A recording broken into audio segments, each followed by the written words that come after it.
السلام علیکم ورحمۃ اللہ وبرکاتہ۔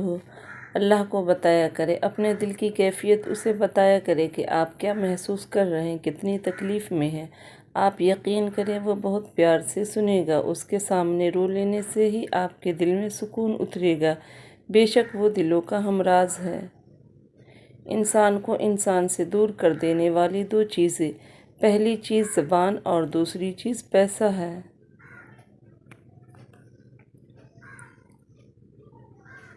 خوشیاں اگر پیسوں سے حاصل ہوتی تو یقین کریں کبھی کوئی غریب کا بچہ خوش نہ ہوتا۔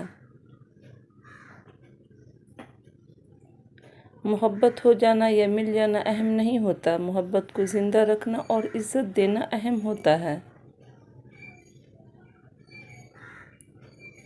شدید دکھ ہوتا ہے جب ہم کسی پر اندھوں کی طرح اعتماد کریں اور وہ ثابت کر دے کہ ہم واقعی اندھے ہیں۔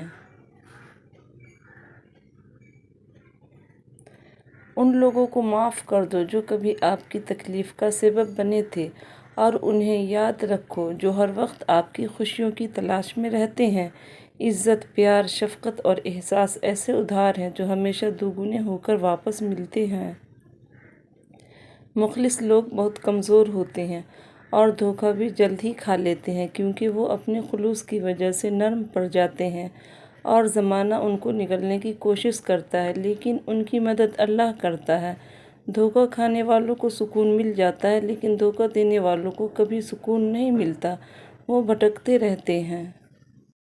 ہر انسان ایک دوسرے سے مختلف ہے، کسی کو زیادہ ملتا ہے اور کسی کو کم، لیکن یہ ضروری نہیں ہے کہ جو کچھ دوسروں کے پاس ہے وہ آپ کے پاس بھی ہو۔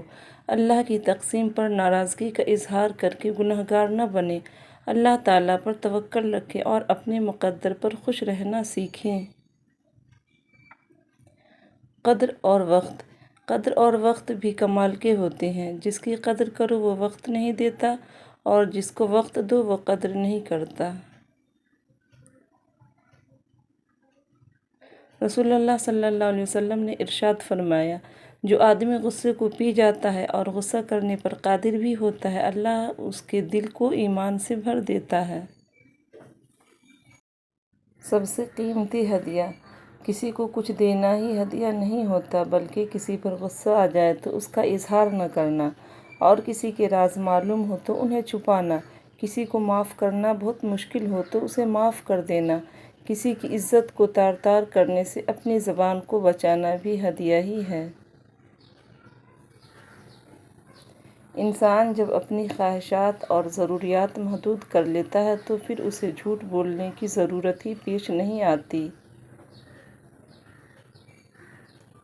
اولاد کو زمانہ جدید کے مطابق تعلیم دو تاکہ وہ رزق کما سکے، اور دین کا علم دو تاکہ وہ برباد ہونے سے بچ جائے۔ بیٹے کو اتنا پڑھاؤ کہ جہیز مانگنے کی ضرورت نہ پڑے، اور بیٹی کو اتنا پڑھاؤ کہ جہیز دینے کی ضرورت نہ پڑے۔